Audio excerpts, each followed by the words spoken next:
श्री गुरु चरण सरोज रज।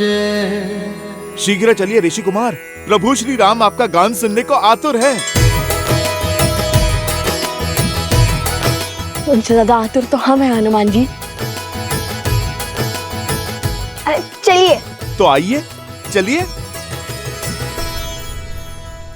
पर गरिमा और मर्यादा में रहना, कुछ भी मत कहना। और हाँ, चाहते ही प्रभु पर अपने प्रश्नों के बाण में छोड़ देना। कदापि नहीं। क्या हुआ? मैंने तो कुछ कहा ही नहीं। वही तो। सुनो, विचार ही मत करो, उसकी ध्वनि होगी। विचार करना कैसे बंद करूं? धीमे स्वर में विचार करो। विचार की नहीं, आचरण की बात है।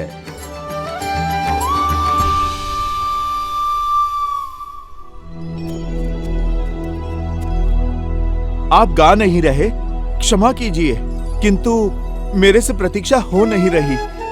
आप यहीं से गान आरंभ कीजिए ना। कुश, श्री राम के सबसे बड़े भक्तों में से एक हनुमान जी के आग्रह को हम कैसे टाल सकते हैं? क्या कहा?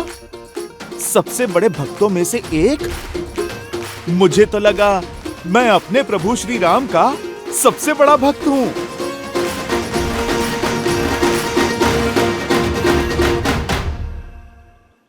अरे भोले हैं हनुमान जी, श्री राम की भक्ति के पंक्ति में तो हम भी खड़े हैं। वैसे तो स्वयं को श्री राम के सबसे बड़े भक्त मानते हैं, किंतु लव भैया का हृदय बहुत बड़ा है। आपको भी अपनी श्रेणी में खड़ा कर लिया है इन्होंने।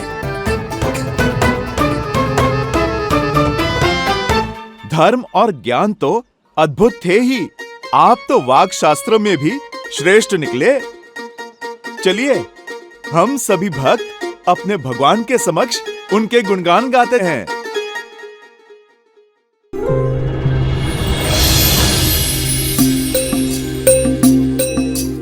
अब तक हमने सुनाया कि कैसे हुआ माता सीता का हरण। अब जानिए भटकते भक्तों, कहाँ पड़े श्री राम लखन के चरण।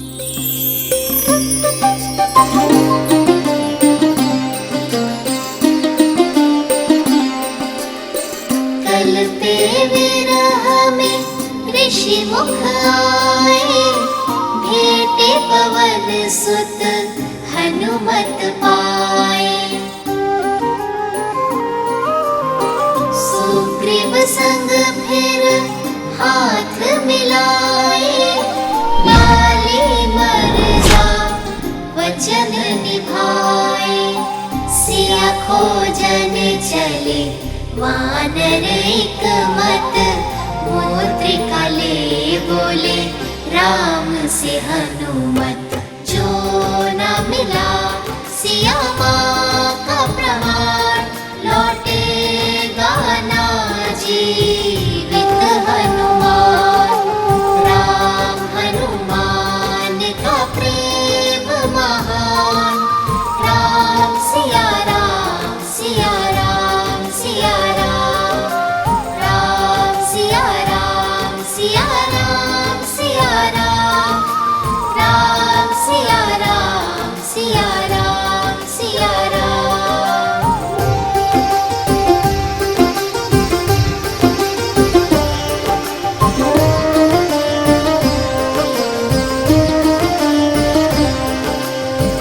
दक्खन सागर तट पर आए, भाई जटायु संपाति पाए।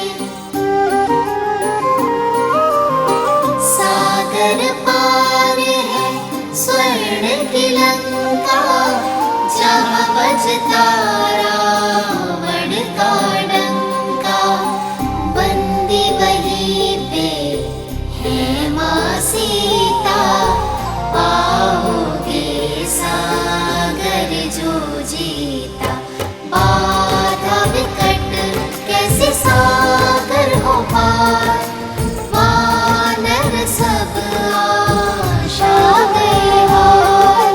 राम सिया राम सिया राम।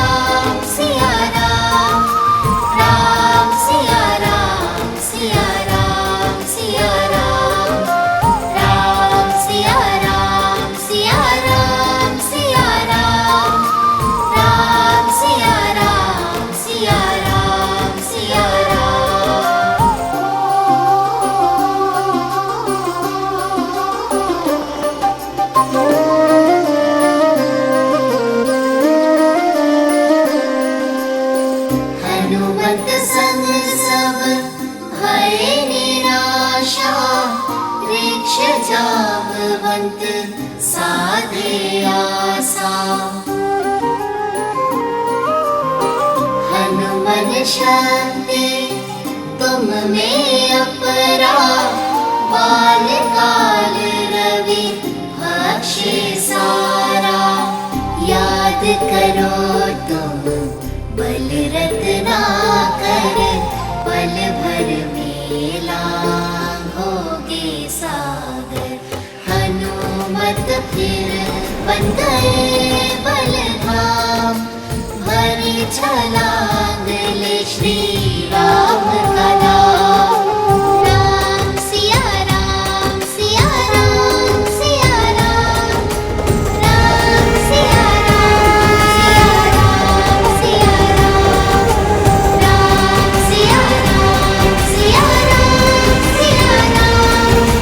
राम सिया राम, सिया राम, सिया राम। कौशल नरेश, अयोध्यापति, सियावर रामचंद्र की, सियावर रामचंद्र की, सियावर रामचंद्र की, सियावर रामचंद्र की, सियावर रामचंद्र की, सियावर रामचंद्र की, सियावर रामचंद्र की, सियावर रामचंद्र की, सियावर रामचंद्र की।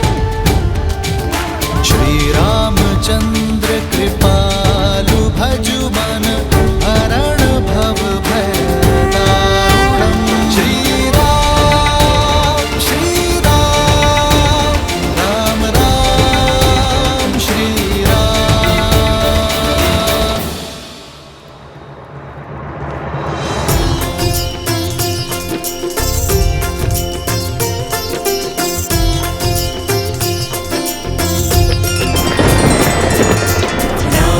सिया राम जय जय राम, राम सिया राम जय जय राम।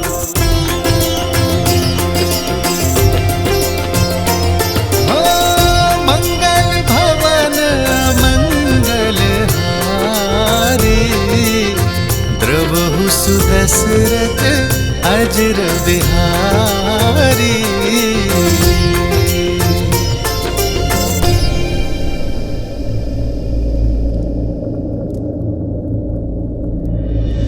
जानकी नेवर माला डारी, भूप मिले श्री और चक्रधारी।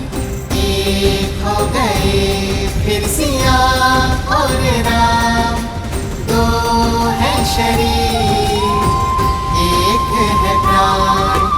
राम सिया राम, सिया राम, सिया राम। राम सिया का है ये गुणगान। राम सिया राम, सिया राम, सिया राम।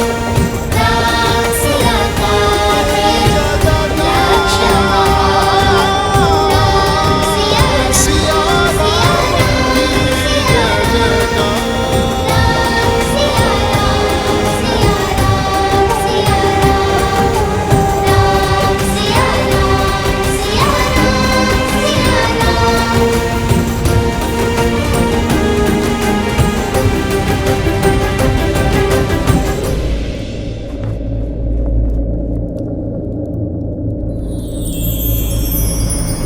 आदर्श और मर्यादा की है ये कथा महापावनम।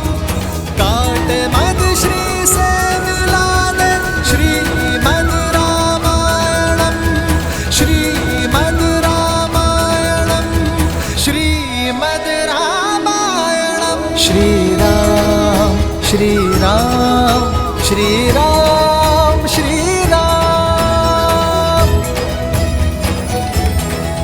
रुक क्यों गए? गाते रहो पुत्रों। राम और सिया का साथ देखकर इंद्र तथा शची को भी लज्जा आती है। स्वयं ब्रह्मा तथा सरस्वती भी उनसे प्रेरणा पाती है, जिनसे स्वयं शिव और पार्वती भी सीखे दाम्पत्य का पाठ। ऐसे राम सिया को हमारा कोटि कोटि नमन, जोड़े दोनों हाथ। सिया राम,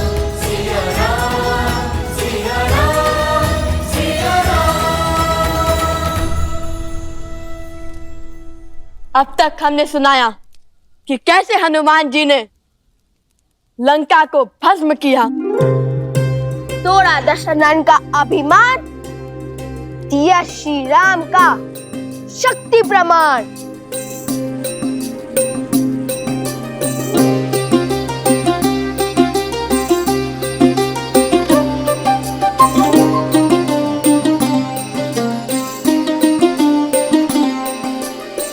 लौट लंका प्रभु आस बधाई, बोले राम करो लंक चढ़ाई। सागर भी था बांधा मारा, कैसे जाए इसको पारा। नल नील किए युक्ति भारी, पत्थर राम नाम लिख डारी। जिसके साथ हो राम का नाम, पत्थर भी वो तरते हर धाम।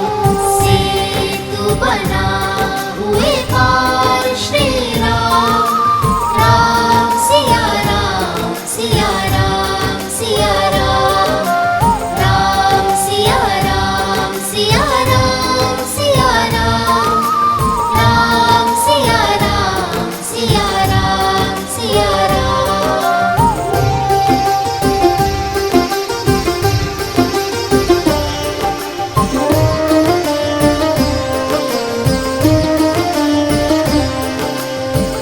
युद्ध हुआ फिर बड़ा ही प्रचंडा, राम की रावण सिर खंडा।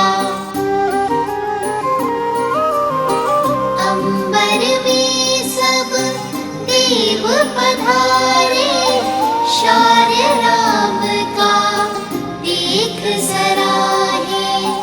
पर पराक्रमी ना कम था दशानन, उत्तर में दिखलाया पराक्रम।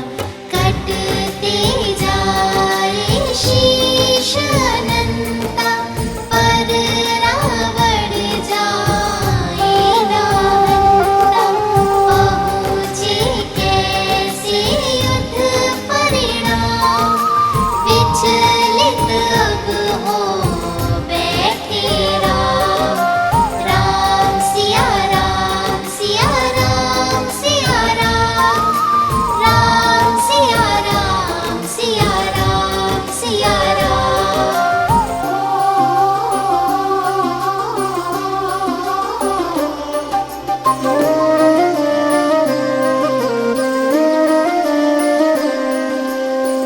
विकट समस्या पग थी पसारे, रावण कैसे जाए संहारे। तब आए कर जोड़े विभीषण, रावण नाभि अमृत बंधन। नाभि लक्ष्य जो जाए साधा, गिरे दशानन कटेगी बाधा। राम की ब्रह्म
तुम्हारे ये अद्भुत स्वर, सुंदर बोल सुनकर मेरा हृदय नाच उठा है। असाधारण है आप दोनों की कला। अपनी ही कथा सुनकर मैं अभिमान के स्थान पर शांति अनुभव कर रहा हूं। किंतु राम कथा का इतना सुंदर व्याख्यान करने वाले आप दोनों हैं कौन?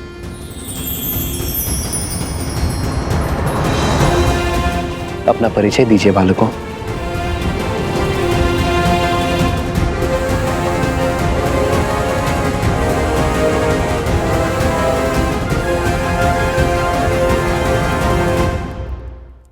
अपना परिचय दीजिए मुझे।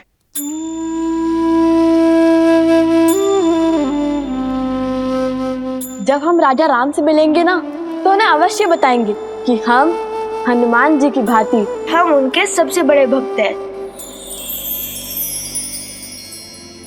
प्रभु, ये आपके सबसे बड़े भक्त हैं।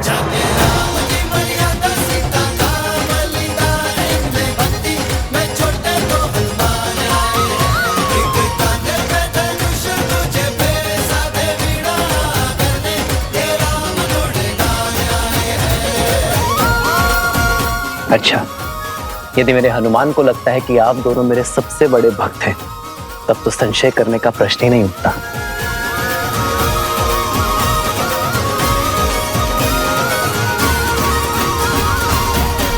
ये भेंट मेरे दो सबसे बड़े भक्तों के लिए।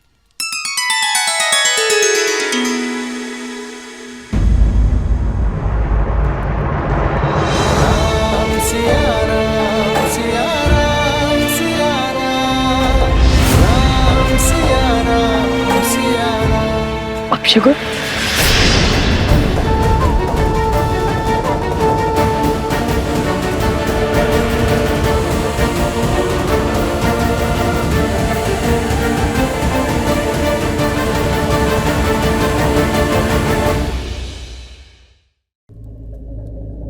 अपशगुन,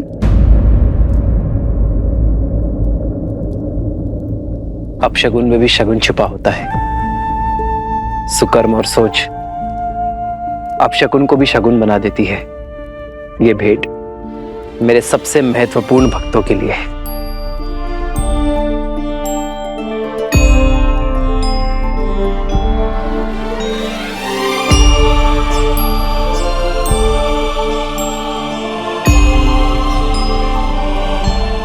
ये धागा मेरी सीता ने मुझे दिया था मेरी रक्षा के लिए, और अब से ये धागा तुम दोनों की भी रक्षा करेगा। प्रेम समर्पण करुणा ज्ञान से है भरा दो प्यारा नाम।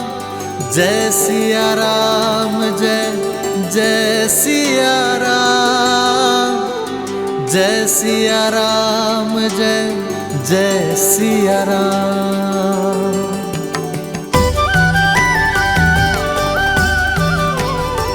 प्रेम की सोच अपशकुन को भी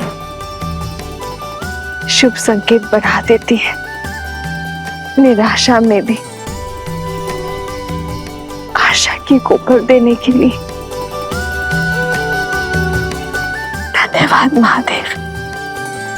ये तो वही ऋषि कुमार हैं श्री राम, जिसके विषय में हमने आपको बताया था।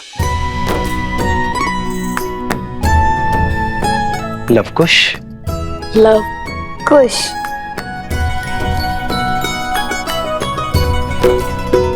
इनकी धनुर्विद्या से तो हम पहले से ही अवगत हैं, और आज इनकी अद्वितीय संगीत रस को भी हमने चख लिया।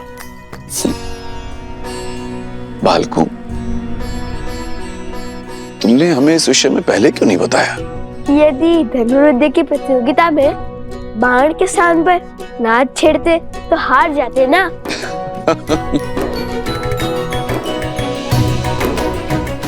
कहा वीणा और कहा धनुष, इन दोनों कलाओं में इतना भेद होने पर भी आप इन दोनों कलाओं में निपुण कैसे बन गए? नहीं नहीं, दोनों में अधिक भेद नहीं है। धनुष को बाएं हाथ से पकड़ते हैं और दाएं हाथ से कार्य करते हैं। वैसे ही वीणा को भी बाएं हाथ से पकड़ते हैं और दाएं हाथ से कार्य करते हैं।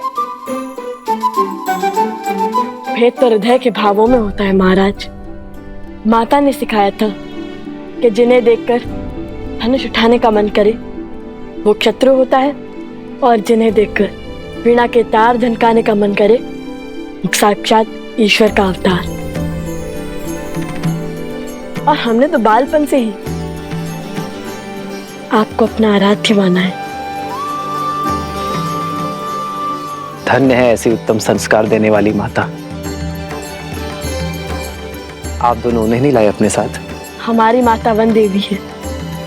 उन्होंने प्रण लिया है कि वे कभी भी वन के बाहर किसी भी नगरी में अपने पग नहीं रखेंगी।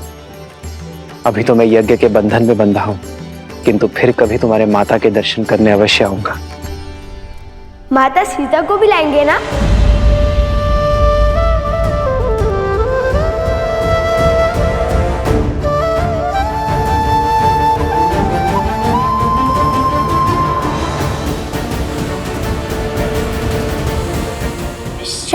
क्षमा करना, मेरा अर्थ था महारानी सीता, वो भी आएंगी ना? क्षमा किस बात की ऋषि कुमारों? महारानी तो संपूर्ण राष्ट्र की माता होती है। आप महारानी सीता को माता कह सकते हैं। यज्ञ में आहुति का समय हो गया है राम। जो आज्ञा गुरुवर। हनुमान, इन दोनों ऋषि कुमारों और इनके साथियों के विश्राम करने की व्यवस्था महल में ही करवाओ। मैं यज्ञ संपन्न होने के पश्चात स्वयं इनके पास बैठकर पूरी कथा सुनूंगा। लक्ष्मण,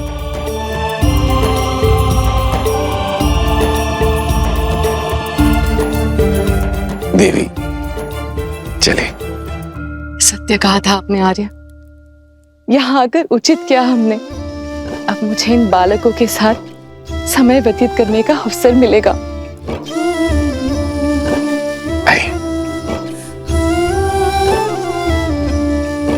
ऋषि कुमार पधारिए। भैया, रानी के दर्शन का क्या? आप आइए ऋषि कुमार।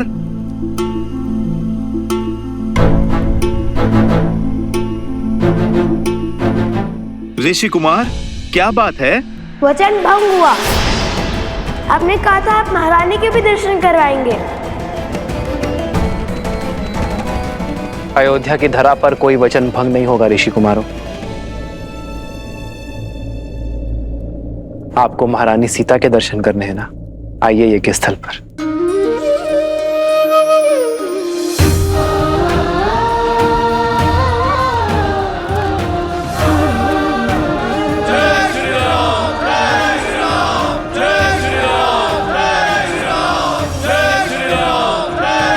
जय श्री राम, जय श्री राम।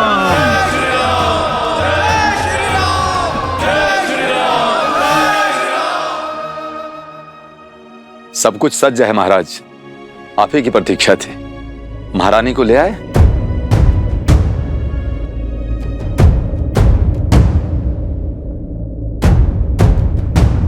देखो, वो आ रही है देवी सीता।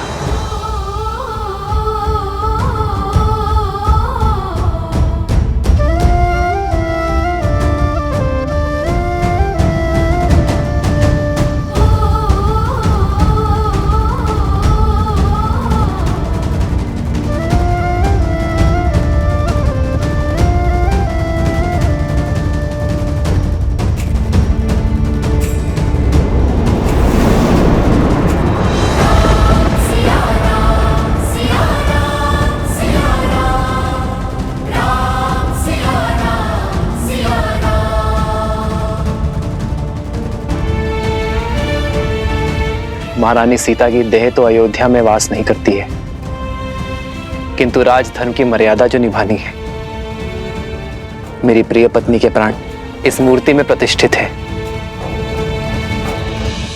श्री राम ने हमारी मिथिला की राजकुमारी के साथ अन्याय किया है। श्री राम ने माता सीता को त्याग दिया है।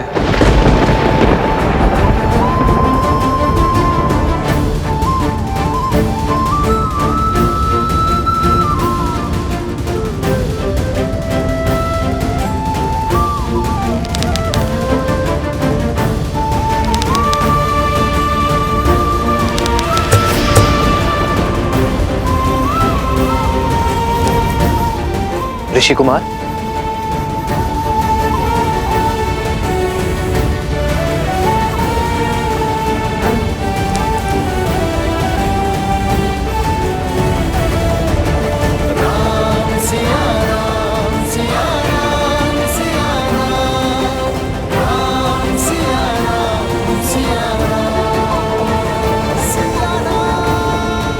अपने घाव को दबा कर रखें। आर्य सुमंत, जी महाराज। शीघ्र वैद्य जी को बुलाइए।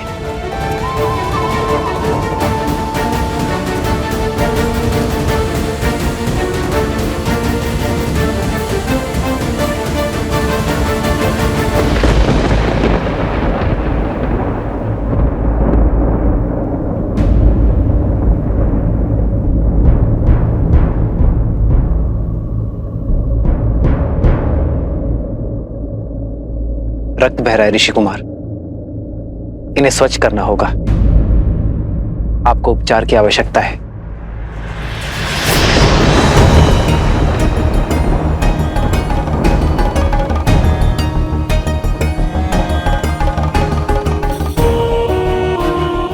उपचार की अधिक आवश्यकता वीणा की स्तार को है।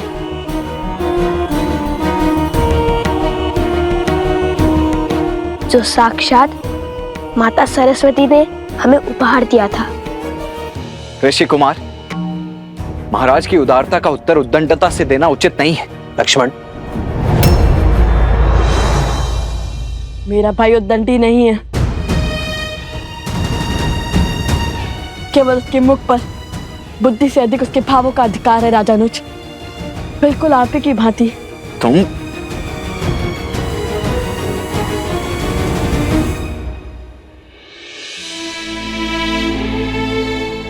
वीणा का तार अधिक खींचने से टूट गया है ऋषि कुमार।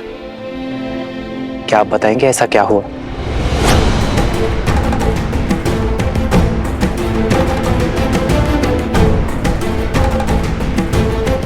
भगवान वाल्मीकि का आदेश था कि अयोध्या जाकर प्रभु श्री राम और माता सीता के गुणगान गाने का, किंतु मुझे किसी ने ये नहीं बताया कि राम सिया की कथा जो हम मंत्र मुक्त होकर गाते हैं वो अधूरी है।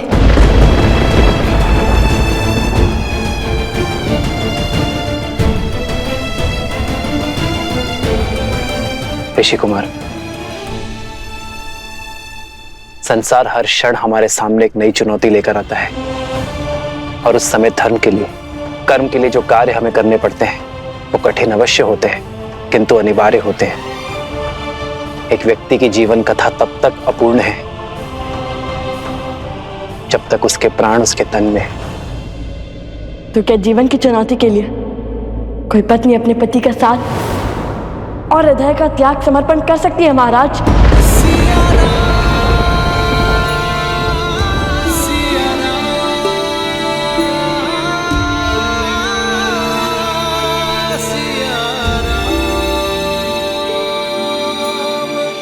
ऋषि कुमार, अयोध्यापति से संवाद संभव है, विवाद नहीं। और अभी आप बालक हैं, ये राजधर्म नहीं समझेंगे आप। हमारे भगवान कहते हैं कि नारी के विषय में सदा बालक बनकर पूर्ण निश्चलता से विचार किया जाना चाहिए। वो नारी जिसमें सदा ही ममता का भाव समाया हो, उसके चरित्र का मूल्यांकन सदा बालक बनकर करना ही उचित होता है, क्योंकि बालकों की बुद्धि लोक पाठ दूषित नहीं होती। शत्रुघ्न, इन ऋषि कुमारों को उससे सम्मान बाहर ले जाओ, यज्ञ में विलंब हो रहा है।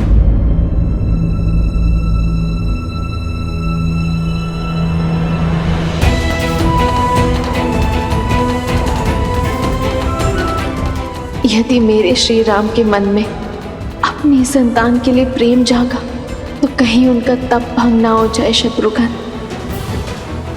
शत्रुघ्न, हनुमान, इन्हें सभा में लाए और बताए कि ये प्रश्न करेंगे, क्या सभा का त्याग? प्रभु, जो प्रश्न इनके मुख से निकल रहे हैं वो पूछने की मेरी इच्छा तो हुई, किंतु साहस नहीं।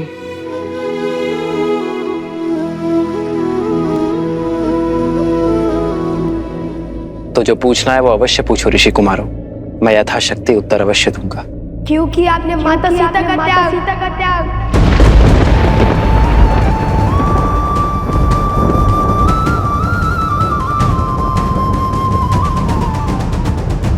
धर्म का आचरण आदर्शों के अनुसार होता है ऋषि कुमार।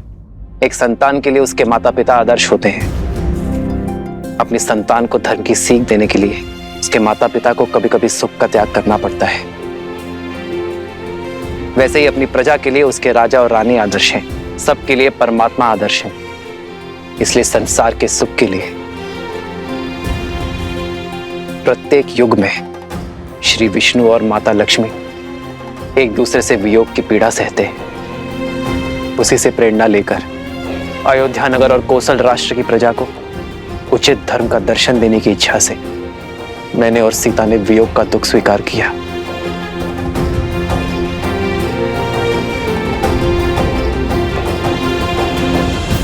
यदि महाराज को दुख देने से मन भर गया हो तो कृपा करके यहां से प्रस्थान करें ऋषि कुमार। यज्ञ की अंतिम आहुति का समय निकट आ रहा है। हम यहाँ महाराज का दुख या अपमान का कारण बनने नहीं आए थे, अपितु हमारे प्रभु श्री राम और माता सीता के दर्शन करने आए थे।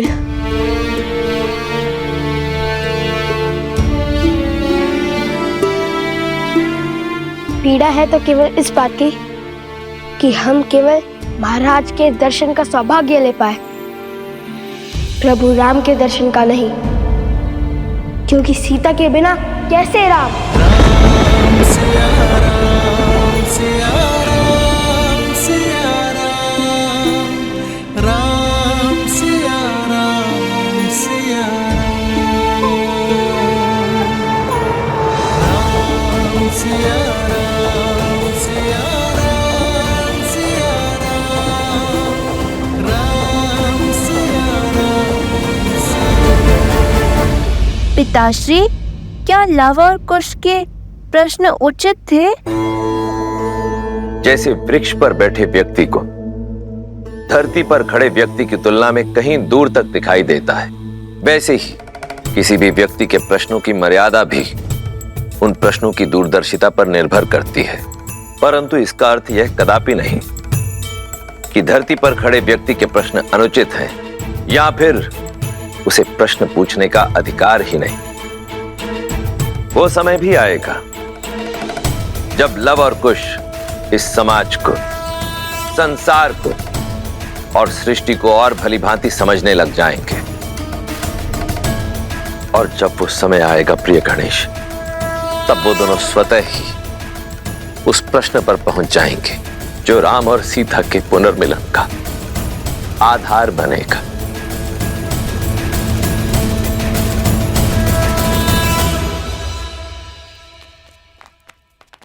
अब क्या करना है? कैसे मर्यादा और न्याय की मूर्त ने अपनी पत्नी के साथ अन्याय किया।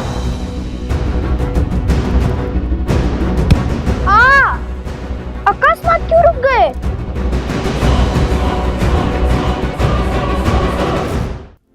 भैया, अगर श्री राम ने किसी और की पत्नी के साथ अन्याय किया होता तो आप दुखी नहीं होते? मूर्खतापूर्ण बातें मत करो कुश। श्री राम किसी के साथ अन्याय कर ही नहीं सकते। वे मर्यादा पुरुषोत्तम हैं। ओम मनमना गणाधिपते नमः स्वाहा।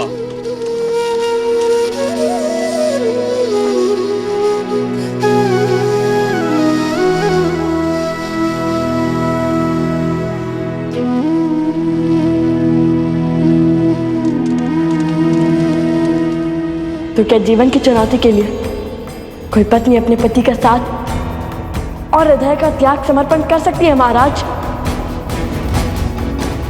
क्योंकि आपने माता सीता का त्याग,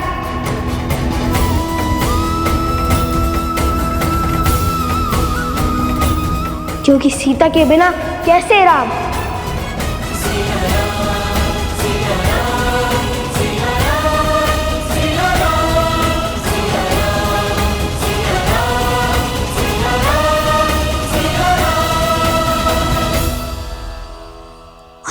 प्रमाण चाहिए? अब तो सिद्ध हो गया ना कि अयोध्या के राजा राम ने ही अन्याय किया है।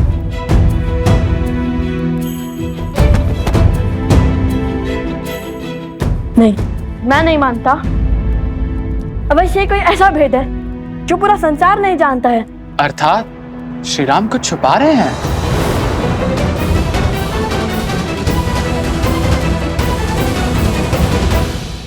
नहीं, कदाचित कोई ऐसा प्रश्न जो कि हमने पूछा ही नहीं, ऐसा प्रश्न जो हमारी बालक बुद्धि में कभी जन्मा ही नहीं, ऐसा प्रश्न जिससे हमारी सारी शंकाओं पर विराम लग जाए। तुम्हें क्या लगता है इतने वर्षों में तुम पहले हो जिसने अन्याय के विषय में विचार किया हो?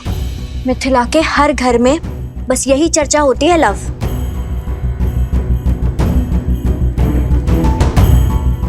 आपको केवल ये दुख है कि हम श्री राम से उचित प्रश्न नहीं पूछ पाए, किंतु मुझे देखिए, मुझे दो दुख हैं। क्या? एक तो माता सीता के दर्शन ना पाने का, और दूसरा उपगुरु की पत्नी का आरोप सत्य सिद्ध होने का। हम क्यों? भाभी माँ की बातें भैया सुनेंगे। सोमकर, लाओ तो।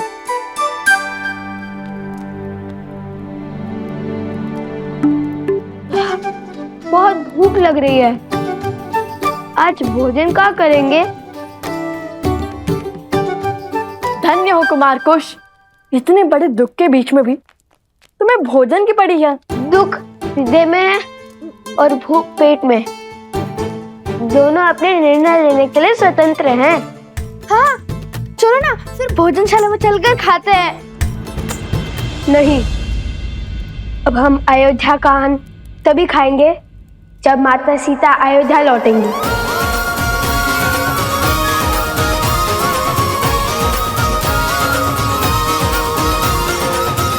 और मैं जानता हूँ कि हमें क्या करना है।